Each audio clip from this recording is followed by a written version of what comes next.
ಒಮ್ಮೆ ನೋಡಿ ಇದನ್ನ, ಗಾಜಿನ ಪೆಟ್ಟಿಗೆಯೊಳಗಿರೋ ಈ ಮಮ್ಮಿಗಳನ್ನ. ಒಂದು ಕಾಲದಲ್ಲಿ ಇವ್ರನ್ನ ದೇವರು ಅಂತ ಪೂಜೆ ಮಾಡ್ತಿದ್ರು. ಇವರು ಹೇಳಿದ್ದೇ ವೇದ. ಆದರೆ ಇವತ್ತು ಇವರ ಮೌನದ ಹಿಂದೆ ಒಂದು ಇಡೀ ಸಾಮ್ರಾಜ್ಯವೇ ನಾಶವಾದ ಕಥೆ ಅಡಗಿದೆ. ಯೋಚನೆ ಮಾಡಿ, 3000 ವರ್ಷ ಅಷ್ಟು ದೀರ್ಘಕಾಲ ಮೆರೆದ ಒಂದು ಸಾಮ್ರಾಜ್ಯ, ದೇವರೆಂದೇ ಜನ ನಂಬಿದ್ದ ರಾಜರು, ಜಗತ್ತಿನ ಅದ್ಭುತಗಳಲ್ಲಿ ಒಂದಾದ ಪಿರಮಿಡ್ಗಳನ್ನು ಕಟ್ಟಿನ ನಾಗರಿಕತೆ, ಇದ್ದಕ್ಕಿದ್ದ ಹಾಗೆ ಇತಿಹಾಸದ ಪುಟದಿಂದ ಹೇಗೆ ಮಾಯವಾಯಿತು? ಏನಿದರ ಹಿಂದಿನ ರಹಸ್ಯ? ಈ ರಹಸ್ಯದ ಬೇರು ಎಲ್ಲಿದೆ ಅಂತ ತಿಳಿಬೇಕು ಅಂದ್ರೆ ನಾವು ಫೆರೋಗಳ ಶಕ್ತಿಯ ಮೂಲವನ್ನೇ ಅರ್ಥ ಮಾಡ್ಕೋಬೇಕು. ಒಬ್ಬ ಮನುಷ್ಯ ದೇವರಾಗಿ ಬದಲಾಗಿದ್ದು ಹೇಗೆ? ಬನ್ನಿ, ನಮ್ಮ ತನಿಖೆಯ ಮೊದಲ ಹೆಜ್ಜೆ ಇಡೋಣ. ಈಜಿಪ್ಟ್, ಅದರ ಜೀವನಾಡಿ ಎಂದರೆ ನೈಲ್ ನದಿ. ಪ್ರತಿ ವರ್ಷ ಪ್ರವಾಹ ಬಂದಾಗ ಅದು ತನ್ನ ಜೊತೆ ಫಲವತ್ತಾದ ಮಣ್ಣನ್ನು ಹೊತ್ತು ತರ್ತಿತ್ತು. ಇದರಿಂದ ಬರಡು ಭೂಮಿಯಲ್ಲೂ ಚಿನ್ನದಂತಹ ಬೆಳೆ ಬರ್ತಿತ್ತು. ಸೊ ಸಿಂಪಲ್ ಆಗಿ ಹೇಳಬೇಕು ಅಂದರೆ ಈಜಿಪ್ಟ್ನ ಇಡೀ ಎಕನಾಮಿಯೇ ನೈಲ್ ನದಿಯ ಮೇಲೆ ನಿಂತಿತ್ತು. ಪ್ರವಾಹ ಸರಿ ಹೊತ್ತಿಗೆ ಬಂದು ಬೆಳೆ ಚೆನ್ನಾಗಿ ಬಂತ, ಅದರ ಫುಲ್ ಕ್ರೆಡಿಟ್ ಹೋಗ್ತಿದ್ದಿದ್ದು ಫಾರೋಗೆ. ಇದೇ ಅವನ ದೈವಿಕ ಶಕ್ತಿಗೆ ಅಡಿಪಾಯ. ಸುಮಾರು ಕ್ರಿಸ್ತಪೂರ್ವ 3000ರಲ್ಲಿ ನಾರ್ಮರ್ ಅನ್ನೋ ರಾಜ ನೈಲ್ ನದಿಯ ಮೇಲ್ಭಾಗ ಮತ್ತೆ ಕೆಳಭಾಗ ಎರಡನ್ನೂ ಒಂದುಗೂಡಿಸಿದ. ಇದು ಬರೀ 2 ಜಾಗಗಳನ್ನು ಗೆದ್ದ ಯುದ್ಧವಾಗಿರಲಿಲ್ಲ. ಬದಲಿಗೆ ಇಡೀ ಈಜಿಪ್ಟ್ನ ಅಧಿಕಾರ ಒಬ್ಬ ವ್ಯಕ್ತಿಯ ಕೈಗೆ ಬಂದ ಮೊದಲ ಕ್ಷಣ. ಒಂದೇ ದೇಶ, ಒಬ್ಬನೇ ನಾಯಕ. ಎಲ್ಲಿಂದನೇ ಹುಟ್ಟಿದ್ದು ಫೇರೋ ಅನ್ನೋ ಕಾನ್ಸೆಪ್ಟ್.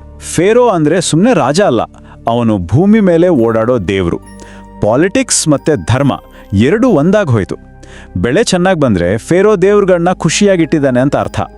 ಬರಗಾಲ ಬಂದರೆ ಫೇರೋನಿಂದ ಏನೋ ದೊಡ್ಡ ತಪ್ಪು ನಡೆದಿದೆ ಅಂತ ಅರ್ಥ. ಅಂದರೆ ಅವನ ದೇವರ ಪಟ್ಟ ನೇರವಾಗಿ ದೇಶದ ಜನರ ಹೊಟ್ಟೆಗೆ ಲಿಂಕ್ ಆಗಿತ್ತು. ಹಳೇ ಸಾಮ್ರಾಜ್ಯದ ಕಾಲಘಟ್ಟದಲ್ಲಿ ಫೇರೋನ ಈ ಪವರ್ ಕಲ್ಲಿನ ರೂಪ ಪಡಿತು. ಅದೇ ಪಿರಮಿಡ್ಗಳು. ಒಂದು ಸ್ಟೇಬಲ್ ಎಕಾನಮಿ ಇದ್ದಿದ್ರಿಂದಲೇ ಇಂಥ ದೈತ್ಯ ನಿರ್ಮಾಣ ಸಾಧ್ಯವಾಗಿದ್ದು.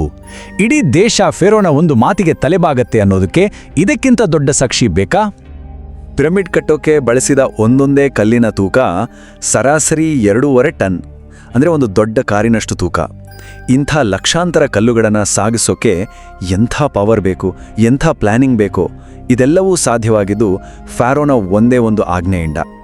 ಸಾಮಾನ್ಯವಾಗಿ ನಾವೆಲ್ಲ ಅನ್ಕೊಂಡಿರೋದು ಪಿರಮಿಡ್ಗಳನ್ನು ಗುಲಾಮರು ಕಟ್ಟಿದ್ರು ಅಂತ, ಆದರೆ ಅದು ನಿಜವಲ್ಲ.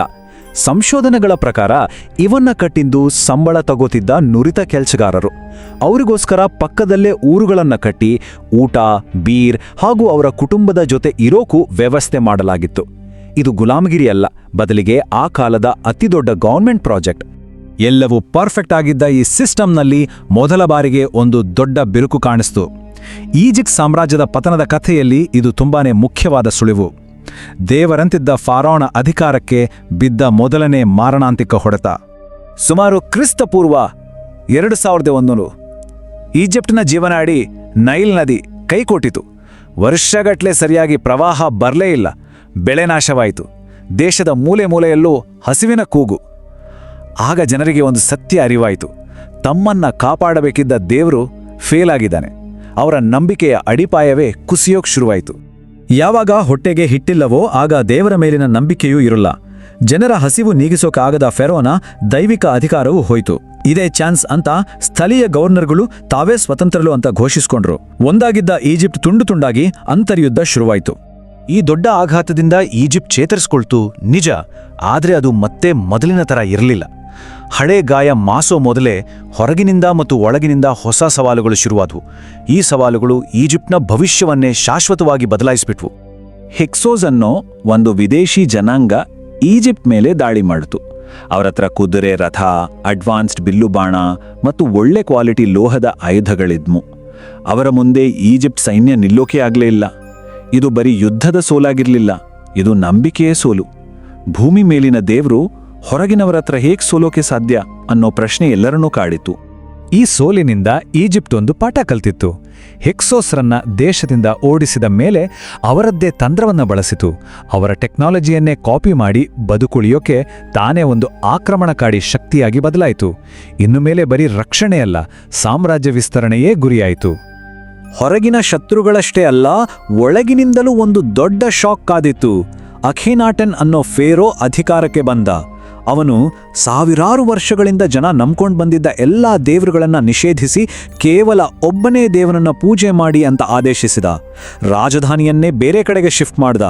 ಈ ಬದಲಾವಣೆಗಳಿಂದ ಇಡೀ ಸಮಾಜವೇ ಅಲ್ಲೋಲಕಲ್ಲೋಲವಾಯಿತು. ಅವನ ಸಾವಿನ ನಂತರ ಜನ ಅವನ ಹೆಸರನ್ನೇ ಇತಿಹಾಸದಿಂದ ಕಿತ್ತು ಹಾಕುವಷ್ಟು ದ್ವೇಷಿಸಿದ್ರು. ಹೊಸ ಸಾಮ್ರಾಜ್ಯ ಶಕ್ತಿಶಾಲಿಯಾಗಿರಬಹುದು, ಆದರೆ ಅದರ ಅಡಿಪಾಯ ಅಲ್ಗಾಡ್ತಿತ್ತು. ಕೊನೆಗೆ ಪತನ ಶುರುವಾದಾಗ ಅದು ನಿಧಾನವಾಗಿರಲಿಲ್ಲ. ಒಂದರ ಮೇಲೊಂದು ಡಾಮಿನೋ ಕಾಯಿಗಳು ಬೀಳ್ತಾವಲ್ಲ, ಹಾಗೆ ಒಂದರ ಹಿಂದೊಂದು ಸಮಸ್ಯೆಗಳು ಶುರುವಾದವು. ಈ ಒತ್ತಡವನ್ನು ತಡ್ಕೊಳ್ಳೋ ಶಕ್ತಿ ಸಾಮ್ರಾಜ್ಯಕ್ಕೆ ಇರಲಿಲ್ಲ. ಹೊರಗಿನಿಂದ ಸಮುದ್ರ ಜನರು, ಅಸ್ಸಿರಿಯನರು, ಪರ್ಷಿಯನರು, ಹೀಗೆ ನಿರಂತರ ದಾಳಿಗಳು. ಒಳಗಿನಿಂದ ಆರ್ಥಿಕತೆ ಕುಸಿತ, ಭ್ರಷ್ಟಾಚಾರ, ವ್ಯಾಪಾರ ಮಾರ್ಗಗಳು ಕೈತಪ್ಪಿ ಹೋದವು. ಪರಿಸ್ಥಿತಿ ಎಷ್ಟರ ಮಟ್ಟಿಗೆ ಹದಗೆಟ್ಟಿತ್ತು ಅಂದರೆ ದೇಶ ಕಾಯೋ ಸೈನಿಕರಿಗೆ ಸಂಬಳ ಕೊಡೋಕ್ಕೂ ಸರ್ಕಾರದ ಹತ್ರ ದುಡ್ಡಿರಲಿಲ್ಲ. ಇದು ಸಾಮ್ರಾಜ್ಯದ ಶವಪೆಟ್ಟಿಗೆಗೆ ಹೊಡೆದ ಕೊನೆಯ ಮೊಳೆ. ಕ್ರಿಸ್ತಪೂರ್ವ 337ರಲ್ಲಿ ಅಲೆಕ್ಸಾಂಡರ್ ಬಂದಾಗ ಜನ ಅವನನ್ನೇ ತಮ್ಮ ರಕ್ಷಕ ಅಂತ ಅನ್ಕೊಂಡ್ರು. ಅವನ ನಂತರ ಟಾಲಮಿ ವಂಶ ಬಂತು ಮತ್ತು ಅದರ ಕೊನೆಯ ರಾಣಿ ಕ್ಲಿಯೋಪಾತ್ರ. ಅವಳ ಸಾವಿನೊಂದಿಗೆ ಕ್ರಿಸ್ತಪೂರ್ವ 30ರಲ್ಲಿ ಈಜಿಪ್ಟ್ ಅನ್ನೋ ಸ್ವತಂತ್ರ ಸಾಮ್ರಾಜ್ಯ ಮುಗಿದು ರೋಮನ್ನರ ಒಂದು ರಾಜ್ಯವಾಯಿತು. 3000 ವರ್ಷಗಳ ಫೇರೋಗಳ ಯುಗ ಶಾಶ್ವತವಾಗಿ ಅಂತ್ಯವಾಯಿತು. ಹಾಗಿದ್ರೆ 3000 ವರ್ಷಗಳ ದೇವರುಗಳು ಮತ್ತು ಪಿರಮಿಡ್ಗಳ ಈ ನಾಡಿನ ಅಸಲಿ ಮಾರಣಾಂತಿಕ ದೌರ್ಬಲ್ಯವಾದರೂ ಏನಿತ್ತು? ಇಷ್ಟೆಲ್ಲ ನೋಡಿದ್ಮೇಲೆ ನಾವು ಯಾವ ನಿರ್ಧಾರಕ್ಕೆ ಬರ್ಬೋದು? ಉತ್ತರ ತುಂಬಾನೇ ಸಿಂಪಲ್. ಫೇರೋಗಳ ದೈವಿಕ ಶಕ್ತಿ ಅನ್ನೋದು ನೈಲ್ ನದಿ ಹರಿಯೋವರೆಗೂ ಮಾತ್ರ ಇತ್ತು. ಅವರ ಪವರ್ ಅನ್ನೋದು ದೇಶದ ಸಮೃದ್ಧಿಯ ಮೇಲೆ ಕಟ್ಟಿದ ಒಂದು ಭ್ರಮೆಯಾಗಿತ್ತು. ಯಾವಾಗ ನೈಲ್ ನದಿ ಕೈಕೊಟ್ಟಿತೋ ಆ ಭ್ರಮೆ ಕೂಡ ಒಡೆದು ಹೋಯಿತು. ಇಡೀ ಸಿಸ್ಟಮ್ ಕುಸಿದ್ಬಿಟ್ಟು. ಇದರಿಂದ ನಾವು ಕಲಿಬೇಕಾದ ಪಾಠ ಒಂದೇ: ಯಾವಾಗ ಒಂದು ಸಮಾಜ ತನ್ನ ನಾಯಕರನ್ನೇ ದೇವರನ್ನಾಗಿಸಿ ಅವರನ್ನ ಪ್ರಶ್ನೆ ಮಾಡೋದನ್ನೇ ನಿಲ್ಲಿಸ್ತದೆಯೋ ಆಗ ಅದರ ಪತನ ಖಚಿತ.